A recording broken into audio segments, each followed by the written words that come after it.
नमस्कार, मैं हूं मनोहर मनोज। पुनः कार्यक्रम सत्य असत्य और अर्ध सत्य में दोस्तों आज हम बात करेंगे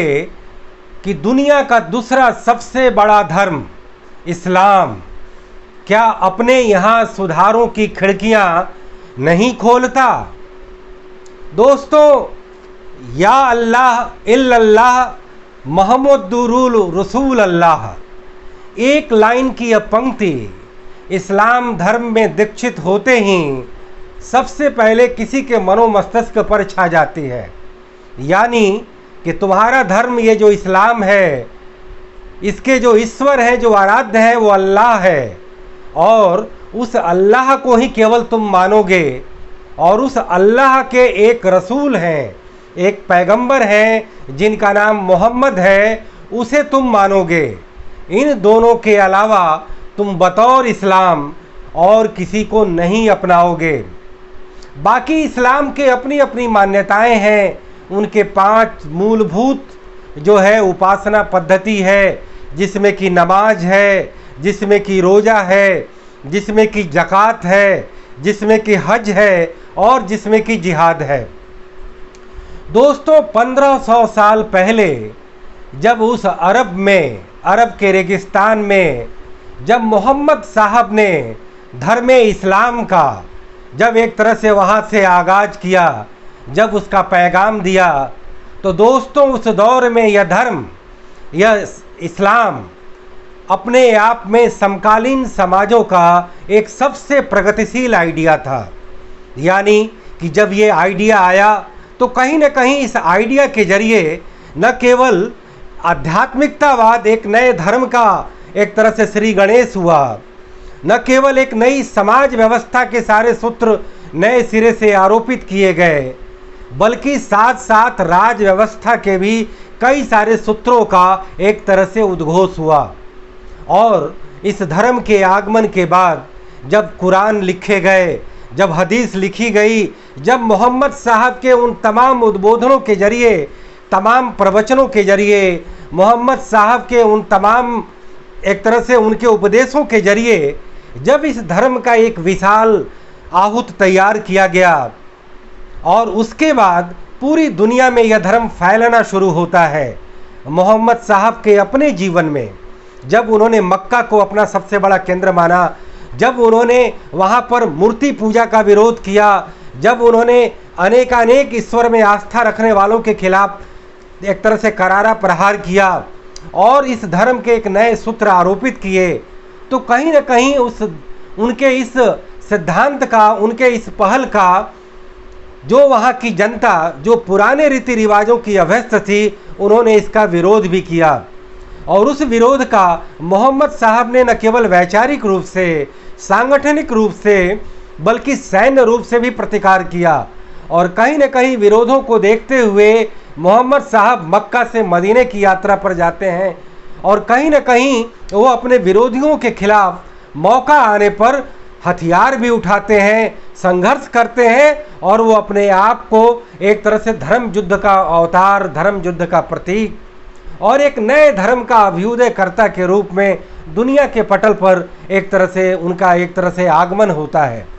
उसके बाद इस्लाम धर्म, जहाँ की समाज व्यवस्था, धर्म व्यवस्था और राज व्यवस्था अलग अलग नहीं थी। और जैसा कि पहले मैंने वो स्लोगन दिया कि ला इलाहा इल्लल्लाह मोहम्मदुर रसूल अल्लाह, उसके बाद उस धर्म में किसी भी नए विचार की, नए स्वतंत्रता की, नए परसेप्शन की और नए पर्सपेक्टिव की गुंजाइश मोहम्मद साहब ने नहीं छोड़ी थी। कहीं न कहीं इस्लाम धर्म जो अपने आप में एक नया धर्म था, एक नई सामाजिक ऑर्डर का एक तरह से वह श्री गणेश था, एक नई धार्मिक व्यवस्था के नए रीति रिवाज तय किए गए थे, जहाँ पर कि अंधविश्वासों के लिए, पुरातन पंथियों के लिए, बुत परस्ती के लिए, अनेकानेक ईश्वर में आस्था रखने वालों के लिए कोई जगह नहीं थी। लेकिन मोहम्मद साहब ने जिस दौर में अपने ये नॉर्म्स तय किए, हो सकता है उस दौर के लिए उनके ये नॉर्म्स बेहद मुफीद थे। लोगों ने इसे सीधे हाथों हाथ लिया। समाज में जो गैर बराबरी की जो हालात थे, उस हालात के खिलाफ उन्होंने एक बहुत बड़े टॉनिक का काम किया। और वह इस्लाम जो एक तरह से विचार की खिड़कियों से निकल करके कहीं न कहीं सियासत के खिड़कियों में भी गई, और उसका विस्तार न केवल यूरोप में हुआ बल्कि अरब के तमाम द्वीपों में, अरब के तमाम जगहों पर, चाहे वो मिस्र हो, लेबनान हो,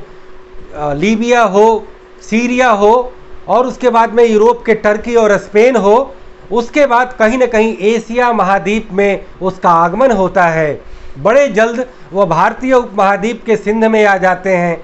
उसके बाद कहीं न कहीं इस्लाम धर्म तलवार को भी अपनाता है, लेकिन उस तलवार के अपने आइडियोलॉजी थे, अपने सिद्धांत थे, और उस सिद्धांत के तहत इस्लाम के तमाम खलीफाओं के, तमाम उनके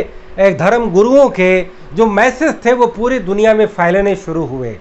और उस धर्म के अनुयायियों की संख्या भी लगातार बढ़ती चली गई। लेकिन दोस्तों 1500 सालों के बाद दुनिया में जब हम तमाम धर्मों की स्थिति देखते हैं, चाहे वो क्रिश्चियनिटी हो, कि किस तरीके से क्रिश्चियनिटी घोर ऑर्थोडॉक्सी के दौर से निकलती है, और फिर उसके बाद 1500 सालों तक उसमें तमाम मार काट, अंधविश्वास, एक दूसरे से अंधविश्वासों का एक तरह से लोगों पर थोपना, अपने जो है अनुयायियों को बढ़ाना, अलग अलग गुटों में अलग अलग तरीके से वो तमाम बर्बरताओं का जो है परिचय देना। लेकिन वही क्रिश्चियनिटी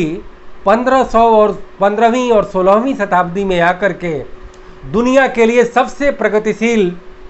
एरा और ऑरा का निर्माण करती है। जिस क्रिश्चियनिटी के जरिए, जो क्रिश्चियनिटी जेरूसलम से निकल करके, उस अरब के द्वीप से निकल करके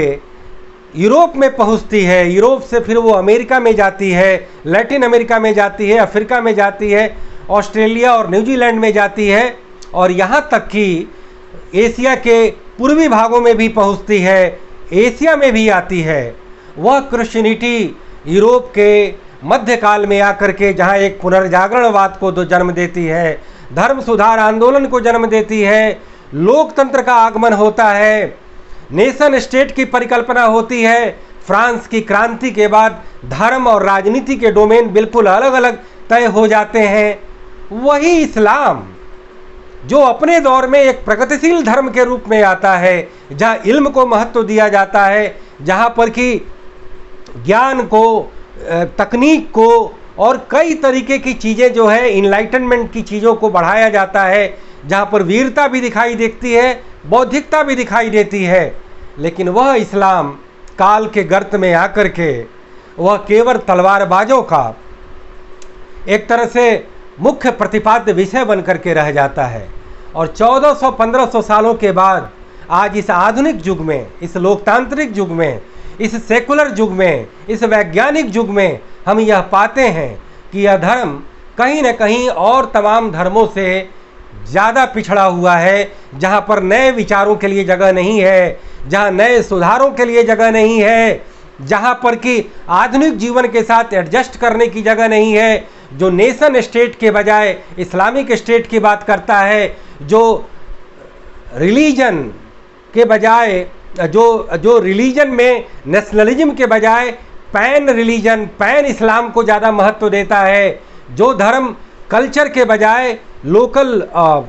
मतलब कि रीति रिवाज के बजाय पूरी दुनिया में इस्लाम को एक धार्मिक संगठन के बजाय एक पॉलिटिकल संगठन जैसा व्यवहार करता है। यानी कि कभी मार्क्स ने यह नारा दिया था मजदूरों के लिए, जो कि एक कहीं न कहीं समाज का एक ऐसा क्लास था जो ऑप्रेस्ड था, जो शोषित था, कि दुनिया के मजदूरों एक हो। इस्लाम अपनी शुरुआत से ही ला इलाहा इल्लल्लाह के जरिए एक ऐसा मैसेज भर देता है जिसमें इस्लाम मोहम्मद के दिए गए उपदेशों, उनके द्वारा लिखवाए गए कुरान और हदीसों से आगे बढ़कर आधुनिक सभ्यता और संस्कृति, रीति रिवाज और वो तमाम anthropology, sociology, modern political science, modern economics, modern science सबको धता बताता है। और कहीं न कहीं पूरी दुनिया में एक अपना ऐसा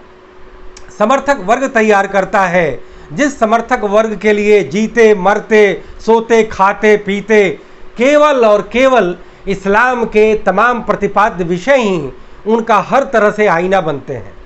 जिनके लिए कोई विज्ञान की नई चीज़ें कोई मायने नहीं रखती, राजनीति विज्ञान के कोई नई चीज़ें मायने नहीं रखती। वो समाज का हर तरह से संचालन वो अपने धर्म के जरिए ही करना चाहते हैं, राजनीति का भी संचालन वो अपने धर्म के जरिए ही करना चाहते हैं। तो कुल मिलाकर के आज जब अफ़गानिस्तान में तालिबान का अभ्युदय होता है तो पूरी दुनिया में यह एक विमर्श नए सिरे से चल निकलता है कि पूरे देश में जिहादियों का फिर से दौर शुरू हो गया है। और कई बार कई ऐसे मुस्लिम लोग और ख़ास करके मुस्लिम के बुद्धिजीवी लोग तालिबान की आलोचना करते पाए जाते हैं। हमें लगता है कि कहीं न कहीं उन मुस्लिम बुद्धिजीवियों की ये हिपोक्रेसी है, जो एक तरफ मन के अंदर उन्हें ISIS से, उन्हें अल-कायदा से, उन्हें तमाम जिहादी संगठनों से,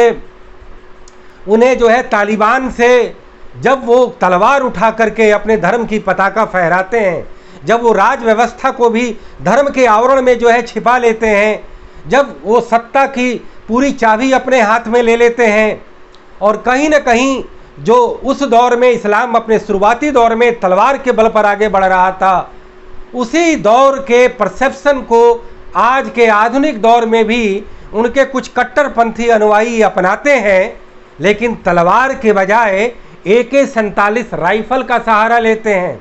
इस मामले में वो आधुनिक हो जाते हैं, लेकिन इस्लाम के रिवाजों को लेकर के वो निहायत पुरातनपंथी होते हैं। और इसके तहत चर्चा तो होती है केवल कि औरतों के लिए बड़ा दुश्वारी का दिन आ जाता है, लेकिन आप जीवन के अनेकानेक क्षेत्रों में जाएं जहाँ पर कि इस्लाम के अलावा अन्य धर्मों के लिए जगह नहीं होती, जहाँ पर कि इस्लाम में लोगों को अपनाए जाने के लिए हर दरवाज़ा खुला छोड़ा जाता है। जबकि हिंदू की अगर बात करें तो वहाँ पर अपने धर्म के लोग भी जो गलती से छोड़ कर के चले जाते हैं, उनके भी दोबारा वापसी के लिए गुंजाइशें नहीं होती हैं।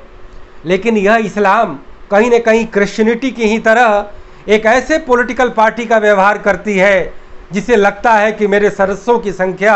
जितनी ज़्यादा बढ़ेगी उतनी ही इस लोकतंत्र में हमारे हाथ मजबूत होंगे, हमारे मतदाताओं की शक्ति बढ़ेगी और हम ज़्यादा सत्तासीन रहेंगे। तो कहीं न कहीं एक धर्म के रूप में, एक सांगठनिक धर्म के रूप में इस्लाम की वो सारी करतूतें वो इस बात की ओर इशारा करती हैं कि उनके लिए राजसत्ता, समाज व्यवस्था, आधुनिक जीवन शैली, ये सब धर्म ही डिक्टेट करेगा। दुनिया के दोस्तों, करीब दुनिया के 52 मुल्कों में इस्लाम एक तरह से बहुतायत में है और कहीं न कहीं उन देशों में इस्लामिक शासन व्यवस्था भी काबिज है। आधुनिक राजनीति के तहत कहीं न कहीं उन्हें भी लोकतंत्र को अपनाने का दबाव पड़ा, लेकिन मूल रूप में देखा गया, असल रूप में देखा गया कि लोकतंत्र को वहाँ पर हार खानी पड़ी, चाहे वहाँ के इस्लामिक मिलिशिया के जरिए, चाहे वहाँ के इस्लामिक मिलिट्री फोर्स के जरिए,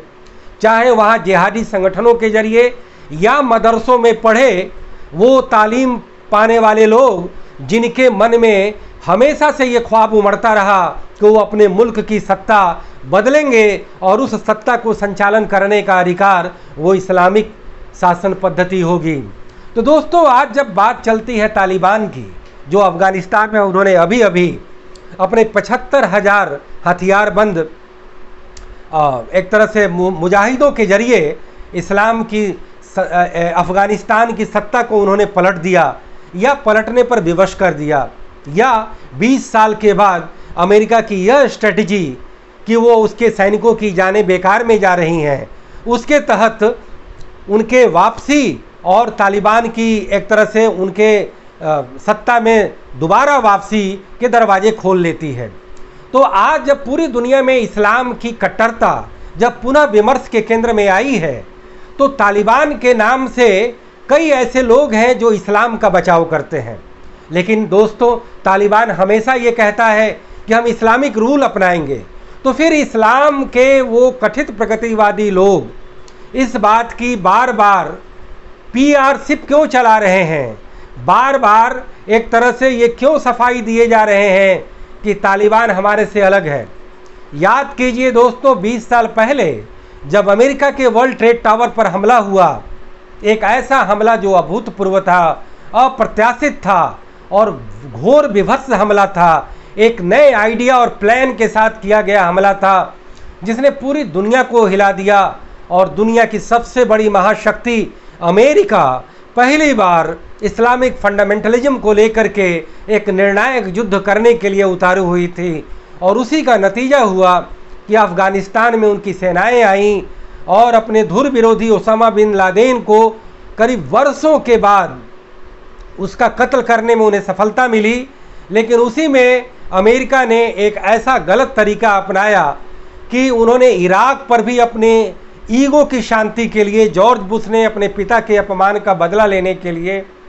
इस्लामिक एजेंडा के नाम पर भी इराक में भी अपने सैनिक भेजे और कहीं न कहीं वहाँ के पुराने शासक सद्दाम हुसैन की जान लेने के बाद, उन्हें फांसी पर लटकाने के बाद ही वो चैन ले सके। लेकिन आज वह अमेरिका अफ़गानिस्तान में जिस तरीके से आनन फानन में अपनी सेनाओं को वापस किया और जिस तरीके से वहाँ के तालिबान को एक तरह से बिल्कुल वॉक ओवर दे दिया, अफ़गानिस्तान को बिल्कुल वहाँ का सिंहासन परोस करके सामने रख दिया, तो आज पूरी दुनिया में इस्लामिक कट्टरता का विमर्श एक बार फिर से शुरू हो गया है। दोस्तों, मैं बड़ी ईमानदारी से, बड़ी तटस्थता के साथ और इस्लाम धर्म की तमाम अच्छाइयों के प्रति मेरी पूरी पुरजोर एक तरह से उनके प्रति विनम्रता और उनके प्रति गुडविल गेस्चर के बावजूद मुझे ये कहना पड़ेगा कि कंपैरेटिव रिलीजन को आप यदि देखें, इवन कि हिंदुत्व में देखें, जिसमें एक सबसे बड़ी कमी बिरादरीवाद, जातिवाद, छुआछूत का रहा, लेकिन वह हिंदुइज्म भी जो कि ऑल टुगेदर एक अलग फिलॉसफी है, एक अलग रिलीजन है, जो कहीं न कहीं एक वेदांतिक आधार पर संचालित होती रही है। जबकि क्रिश्चियनिटी, इस्लाम और यहूदी एक कहीं न कहीं उनका एक बेसिक फिलॉसफी एक है, बाद में उनकी धाराएं अलग अलग हो जाती हैं जो सिमांटिक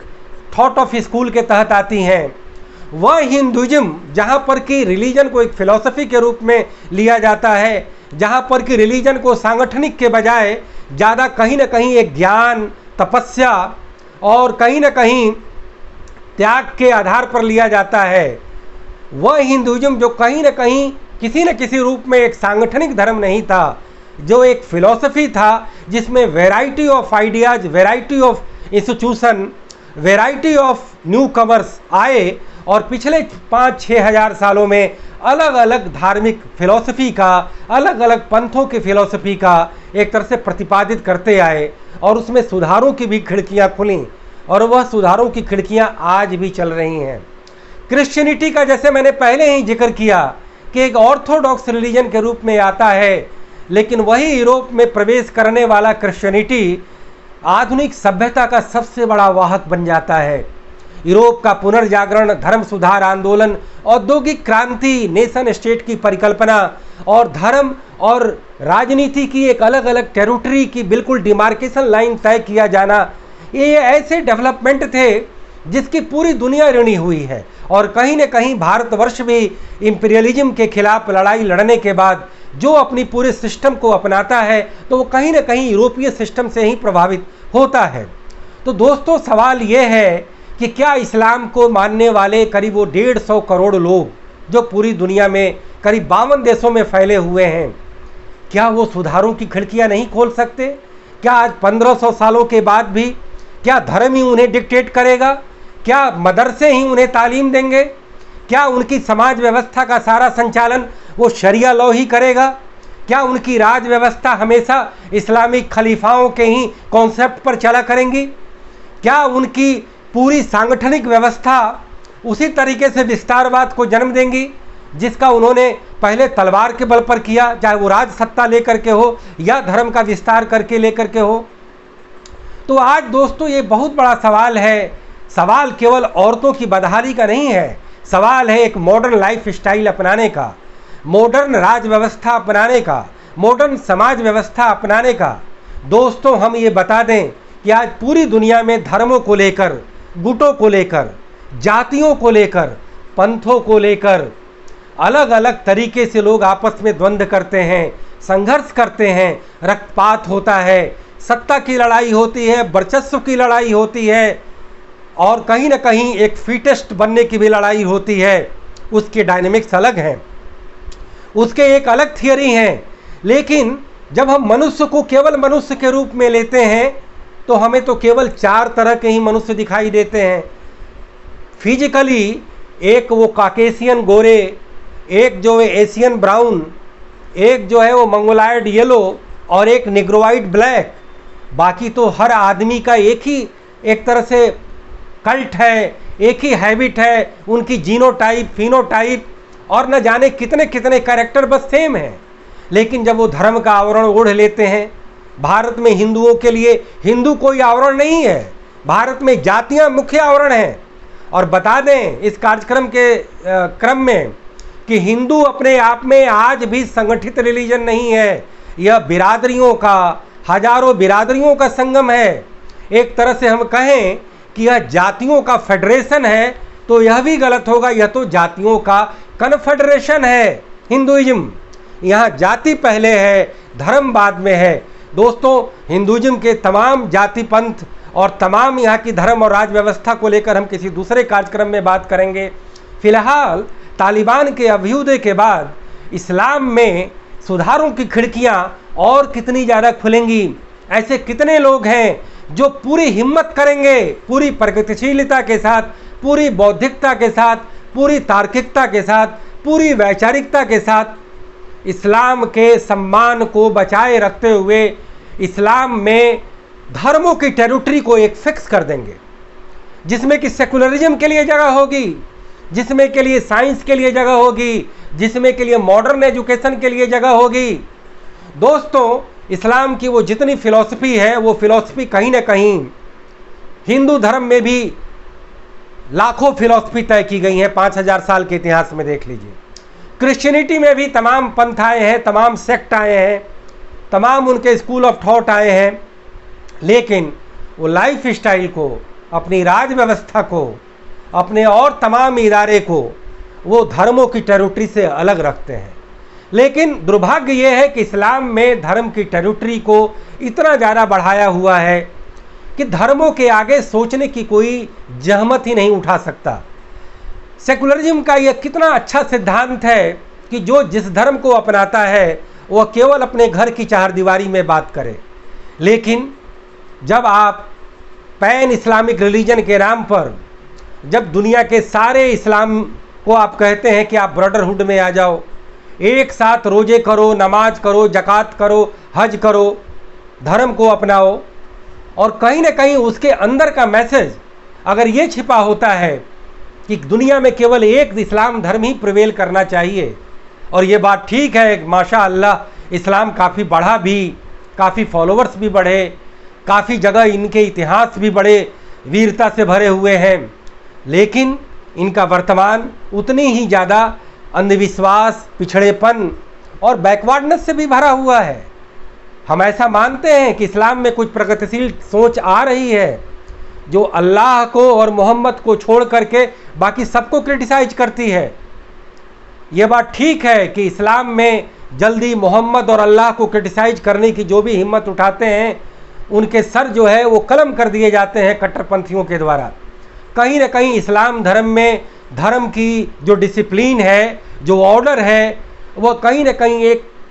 अंदर तक भय का इस तरीके के वातावरण तैयार कर चुकी है जो कि अब प्रीति में बदल चुकी है। अगर आप मनोवैज्ञानिक रूप से अलग अलग धर्म के अनुयायियों का अध्ययन करें, आप एक इस्लाम के फॉलोअर की पूरा मनोरचना का अध्ययन करें, तो वह कहीं से नहीं लगता कि वो इस्लाम धर्म को अपनाने की वजह से खौफ ज़्यादा है। मैं खास करके पुरुषों की बात करता हूँ। महिलाओं में घोषित रूप से और स्पष्ट रूप से धर्म उनके स्वतंत्रता में, स्वच्छंदता में, उनकी जीवन शैली में आड़े आता है, लेकिन वह भी इसे व्यक्त करने की जहमत नहीं उठा पाती हैं इस पुरुष सत्तात्मक समाज में और इस पुरुष सत्तात्मक धर्म में। लेकिन और धर्मों में इतनी आज़ादी मिली हुई है, इतनी स्वतंत्रता मिली हुई है कि वो अपने धर्म से नफरत करने की भी अभिव्यक्ति दे सकता है। लेकिन इस्लाम में दोस्तों नफरत करने की अभिव्यक्ति कोई भी जल्दी नहीं प्रदान कर सकता जब तक वो इस्लाम धर्म बदल करके कहीं और चला न जाए। और कई ऐसे लोग जो इस्लाम बदल करके गए तो उन्होंने कुछ किताबें लिखी जो विवादास्पद हुई। लेकिन दोस्तों, इससे धर्म का कभी भला नहीं होगा। कहा जाता है कि देश काल परिस्थिति युग सापेक्ष समय सापेक्ष कोई भी देश, कोई भी समुदाय, कोई भी दौर, कोई भी व्यवस्था, कोई भी सिस्टम, कोई भी इदारा, और इसी तरीके से अगर धर्म होगा तो उसमें हर तरह की प्रगतिशीलता आएगी। मैं याद करता हूँ जब मैं मलेशिया गया था तो मलेशिया में एयरपोर्ट से उतरते ही जो वहाँ के ट्रैवल एजेंसी का ड्राइवर हमें लेने आया वो एक मुस्लिम था और उसने अपने सबसे पहले लाइन में ये कही कि हम लोग इस्लाम हैं, मलेशिया में इस्लामिक फॉलोवर हैं, लेकिन मैं हाथ जोड़कर कहता हूँ कि वी आर नॉट तालिबानी मुस्लिम। उसे ये एक तरह से कहना पड़ा, उसे कहीं ना कहीं क्लैरिफिकेशन देना पड़ा। और मैं ये देखता हूँ दोस्तों कि कहीं ना कहीं अपने जगह का, अपने समाज का, दौर का, समाज का, धर्मों के भी चलन पर असर पड़ता है। जो अरब में वहाब का जो दौर आया जिसने कि इस्लाम में कट्टरपंथ को एक तरह से स्पेसिफाई कर करके गया। जो लोग कुछ सूफी कल्चर के चक्कर में इस्लाम को ज़्यादा प्रेम, मोहब्बत, स्वतंत्रता, स्वच्छंदता का संदेश दे रहे थे, उस सूफीवाद के खिलाफ वहाबी विचारधारा आती है और इस्लाम को पुनः कट्टर बना देती है। ISIS आता है और फिर से जो है एड्रेनलिन तमाम इस्लामिक फॉलोवर में भर देता है। ISIS का खात्मा होता है, उससे पहले अलकायदा के उसामा बिन लादेन जो है एड्रेनलिन पैदा करते थे। और आज दोस्तों फिर तालिबान के जरिए कई ऐसे मुस्लिम हैं जो उन्हें आदरणीय बोल रहे हैं, जो उन्होंने कह रहा है कि उन्होंने फिरंगियों को भगा दिया, जो कह रहे हैं कि एक तरह से सच्ची आज़ादी मिली है। दोस्तों, आप कब तक आंखों पर धूल झोंकेंगे? कब तक आप सत्य से एक तरह से कटेंगे? कब आप जो है सत्य को सत्य और असत्य को असत्य कहना सीखेंगे? कब आपकी दिमाग की वो सोचने की शक्ति हर गलत और सही का सही सही मूल्यांकन करेगी? दोस्तों, मैं ये कहता हूँ कि मैं एक हिंदू होने के नाते मैं अपने हिंदू धर्म की तमाम कमियों, बुराइयों और उनकी तमाम विसंगतियों को मैं पर्दाफाश करूं, और मैं ये करता हूं और मैं आगे भी करता रहूंगा। बड़ा अच्छा होता कि कोई इस्लाम का फॉलोवर इस्लाम की तमाम कमियों को लेकर के, विसंगतियों को लेकर के उसका पर्दाफाश करता, लेकिन इसमें किसी भी धर्म की बेइज्जती और अनादर करने की बात नहीं होनी चाहिए। और कहीं ना कहीं सारे धर्म एक व्यक्तिगत फेथ की चीज़ें हैं, एक व्यक्तिगत बिलीफ की चीज़ें हैं। आपका ये प्राइवेट मैटर है। आज पूरी दुनिया में सारे लोगों के लिए अगर पब्लिक मैटर ये हो कि हमें एक आधुनिक समाज बनाना है, जिस समाज में मजलूमों की रक्षा करनी है, जो कहीं ना कहीं मोहम्मद साहब ने भी अपने दौर में एक पैगाम दिया था, जिसमें कि गरीबों के लिए, वंचितों के लिए, उपेक्षितों के लिए एक समानता और भाईचारे का संदेश था। लेकिन आज वह संगठित रिलीजन जब हर टेरिटरी में जा कर के अपनी पैठ बढ़ाएगा और लोगों को ये बड़ा ही एक तरह से खुशफहमी होगी कि हमारा धर्म श्रेष्ठ है और हमारा धर्म सारी बुराइयों की दवा है, और लाख हमारे धर्म की जो है एक तरह से कमियां सामने आ रही हैं, धर्म के तमाम जो है कुकृत्य जो है वो सामने आ रहे हैं, तब भी हम लगातार एक तरह से PR करते रहें कि नहीं, इस्लाम में तो ऐसा नहीं कहा गया है, इस्लाम ऐसा नहीं कहता है। और जबकि इस्लाम तलवार का सिनोनिमस बन जाता है, इस्लाम का जिहाद कहीं ना कहीं आतंकवाद का सिनोनिमस बन जाता है, इस्लाम के वो तमाम रवायत डेमोक्रेसी के विरोध में खड़ी होती है, इस्लाम के तमाम वो करतूतें मॉडर्न लाइफ स्टाइल को जो है वो हिकारत की दृष्टि से देखती हैं, इस्लाम के वो तमाम परसेप्शन वेस्टर्न दुनिया के आज के मॉडल अमेरिका और यूरोप के खिलाफ जाती हैं। लेकिन वीज़ा, पासपोर्ट और रहने के लिए सबसे ज़्यादा वो अमेरिका और यूरोप के वीज़ा दफ्तरों में और पासपोर्ट दफ्तरों में लाइन लगाने में भी वो आगे रहते हैं। तो कहीं ना कहीं इस्लाम धर्म को हिपोक्रेसी से हटना होगा, एक ऐसी बहादुरी और वीरता को नए सिरे से लेकर के आना होगा जिसमें प्रगतिशीलता के लिए पूरी पूरी गुंजाइश हो। और इस बात को थोड़ा सा लचीला होकर के सोचना होगा कि मोहम्मद साहब ने अपने दौर में दुनिया का सर्वश्रेष्ठ पैगाम दिया था, लेकिन आज के दौर में और आने वाले दौर में हमें युग के मुताबिक अपने आप को ढालना भी होगा। दोस्तों, इस्लाम के ऐसे बहुत सारे ऐसे फ्री थिंकर जिनकी शिक्षा मदरसों में नहीं हुई है, जो मेन स्ट्रीम से एजुकेशन लेकर के आए हैं, वह भी वो प्रोग्रेसिव थॉट सोचते हैं, उनमें भी वो जज्बा है, उनमें भी वो इंसानियत है, उनमें भी उन्हें साइंस और तरक्की को लेकर के जो है दिल फड़फड़ाता है। लेकिन धर्म जब आड़े आता है तो उसके खिलाफ कहने की जहमत नहीं उठाते हैं। और दोस्तों, कहीं ना कहीं जब दो राजनीतिक दलों के बीच जो है प्रतियोगिता होती है, दो धर्मों के बीच जब रस्साकशी होती है, तो एक धर्म दूसरे को मेलाइन करने पर उतारू हो जाता है। एक धर्म अपने को श्रेष्ठ बताता है, दूसरे को कमतर बताता है। एक पॉलिटिकल पार्टी अपने को बेहतर बताती है, दूसरे को कमतर बताती है। इसीलिए धर्म व्यवस्था और राज व्यवस्था की अलग अलग टेरिटरी तय की गई है। और जब उसमें धर्मों का जब घुसपैठ होगा और जब उसमें प्रवेश होगा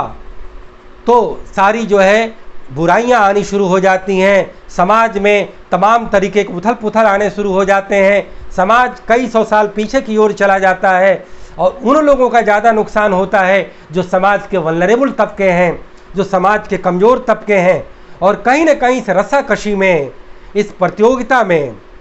इस चाहे वो गवर्नेंस की हो या धर्म व्यवस्था की हो या समाज व्यवस्था की हो, एक आपस में एक ही तरीके से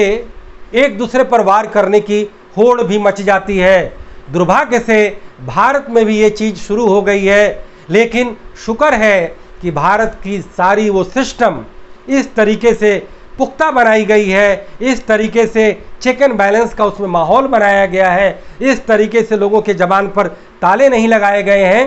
कि यहाँ पर खुला विमर्श होता है। अगर खुले विमर्श के सामने भी अगर रुकावट आती है तो उसके खिलाफ भी आवाज़ उठाई जाती है। दोस्तों, इसी नोट के साथ मैं ये बात आपके विचारार्थ छोड़े जाता हूँ। फिर किसी मुद्दे पर, फिर किसी सुलगते सवाल पर और बिलखते बवाल पर मैं पुनः प्रस्तुत होऊंगा। इजाज़त दीजिए। नमस्कार, जय हिंद, गुड बाय, शब बखैर।